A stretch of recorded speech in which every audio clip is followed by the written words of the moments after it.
Okay, so I'm going to tell you something here, and I bet you'll never forget it because it's it's the best. Um,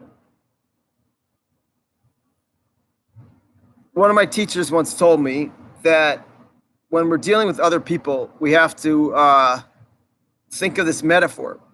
Me and him used to be involved with this African dance and drumming kind of scene. I haven't done anything like that in about 30 years with mixed men and women and all that kind of immodest behavior. But anyhow, back in the day, back before I was trying to be so holy, I was in this African drumming scene, and they had a bunch of master drummers from Africa, and they'd sit in the middle and they'd play these very intense, complicated rhythms. And they'd have all the apprentice drummers, just the local people from Boston, would sit on the outside, and the beginner drummers, the apprentice drummers, would just try to keep up with the master drummers, right? The master drummers weren't teaching anything. They weren't correcting anyone. They were just doing their thing. They were playing their jam, and they were playing it at such a high level. And the apprentice drummers were screwing up left and right. They'd get it all wrong. But the master drummers were so powerful, they'd ignore the apprentices and they just do the thing. And eventually the apprentices would start to they'd start to get it. They'd start to play properly. You know what I mean? It would take a while. But the key was the master drummers weren't stopping at all.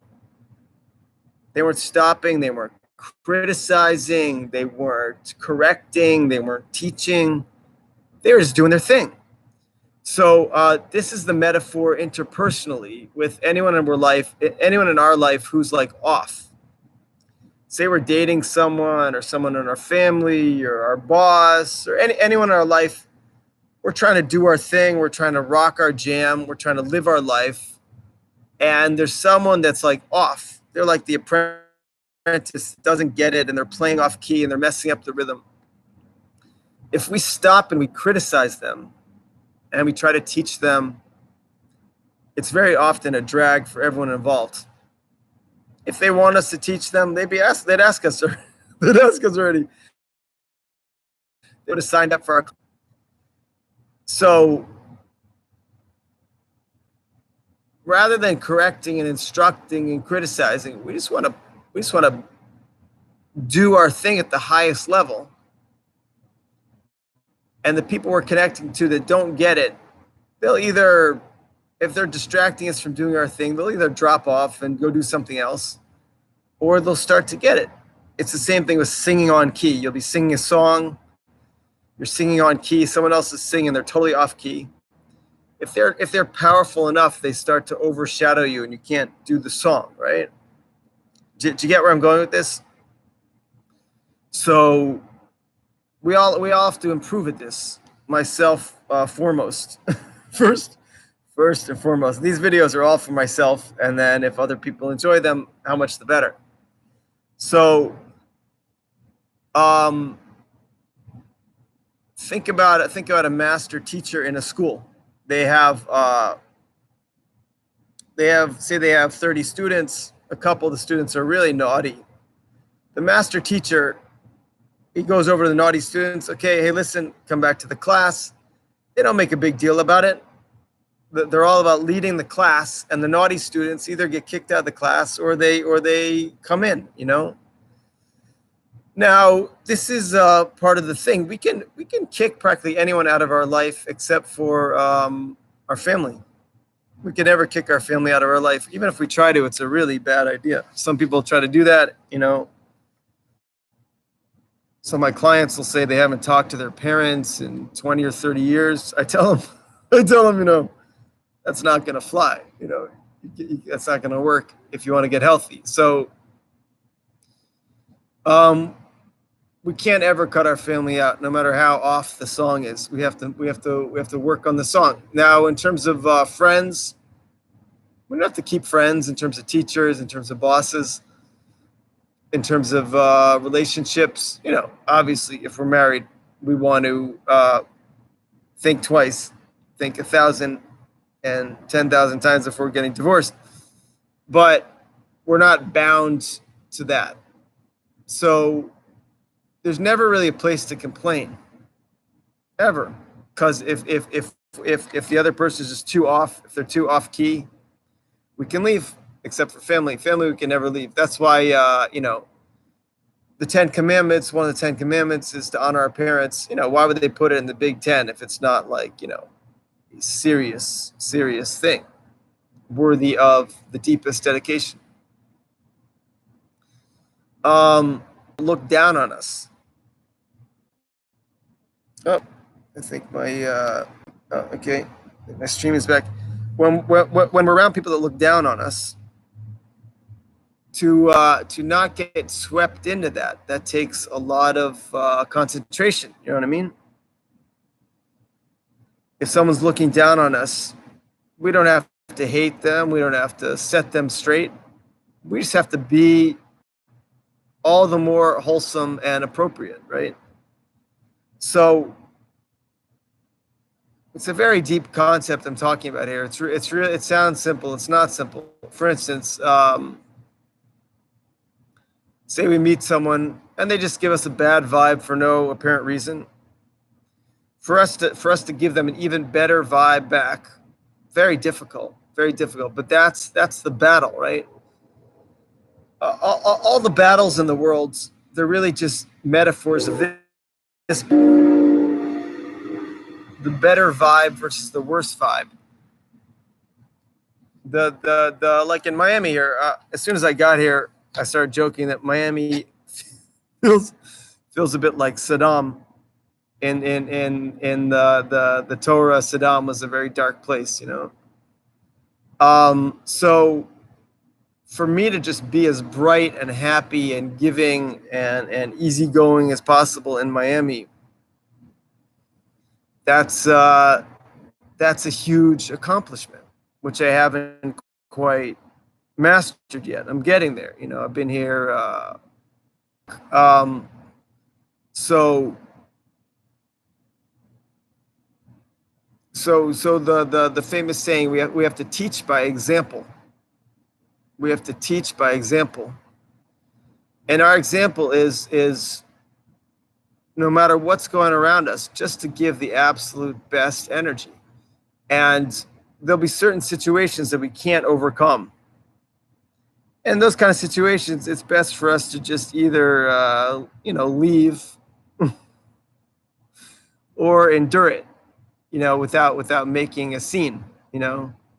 It's a big thing in America now where people say, stand up for yourself, don't let anyone put you down. No, it's totally the horrible advice. We have to overcome all bad situations with better energy and more friendliness and more love. And if a situation is just over our head, we can leave. We can leave. You can always come back to it later. But like, take those master African drummers. Say there was 2 master African drummers and there was 100 apprentice drummers, and the 100 apprentice drummers were playing horribly, and they just kept on messing up the whole thing. Those master drummers could just leave the class, whatever. They say, you guys, sorry, we could try this another time. to leave a situation politely rather than leave with the nasty final word, that is a real art and science. And if we do it, we'll have a lot more success. It's always tempting to leave a situation with the nasty final word, and it doesn't really help anyone generally, ever. If someone wants to leave us with the nasty final word, let's give it to them. Let's give them the nasty final word. Without a reaction, we can really win by not reacting. In Tai Chi, invest in loss. So, by just taking it easy and letting someone step on us and letting it go, we actually win. And then how many times does that person come back to us later and they say, listen, I'm sorry, and that's cool. It gives them it's easier. Makes it easier for them to come back and apologize. If we're like, how could you do that to me? I never want to talk to you again. It's pretty hard for them to come back and apologize. We have to stay wholesome in the face of insults. So yeah, and this is the work in Breslov. They make a whole big deal about this whole thing, that to be oppressed without without ever being nasty, you know. And when someone oppresses us, when someone does something nasty to us, when someone does something that's really off, it's never random. Like here's the one that people have a hard time believing. We always did something to deserve it. We might not have done anything. We realize we might have done something in a past life, but the thing is, nothing's random. There's no accidents. So if we have a relation in our life and they're nasty to us or they're just off, it's not random. It's all every single relationship in our life is there was something that led up to it, even if we can't remember it. It can just be a personality trait in ourselves that we're not aware of that triggers someone else in a way, whatever. In other words, there's nothing random. That's why, you know, to say thank you and see miracles, to give thanks for everything, even someone who's nasty, even if someone who's off with us, to give thanks for everything is the master plan, because God's behind everything. God created all of this, everything, every nasty person in our life, every off kind of person in our life. God gave it to us for a reason. It wasn't an accident.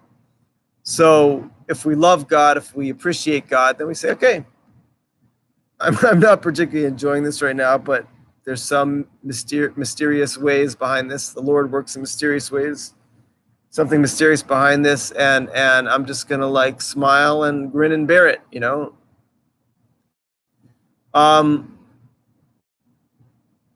Everyone I work with, I get them to do hard exercise and hard training, like to sit through pain in the full lotus position yoga. And part of that is it's a metaphor for this. We just learn to go through what's difficult and relax through what's difficult.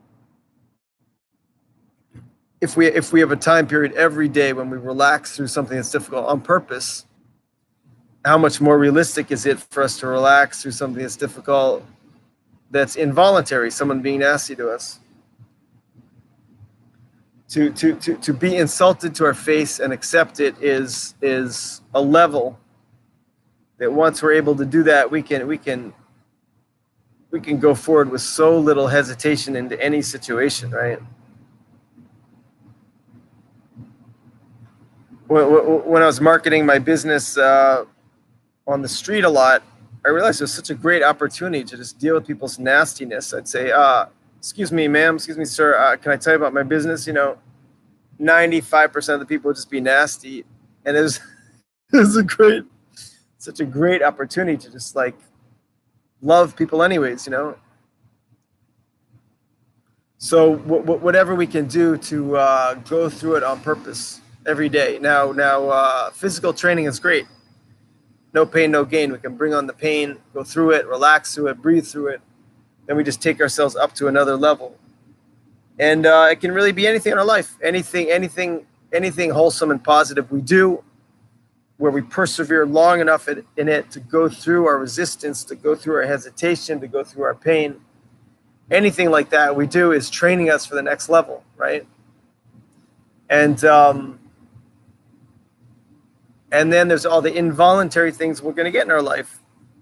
Difficulty with family, difficulty with relationship, difficulty with bosses, difficulty with poverty, difficulty with insults, all those involuntary things we might get. And then we're trained.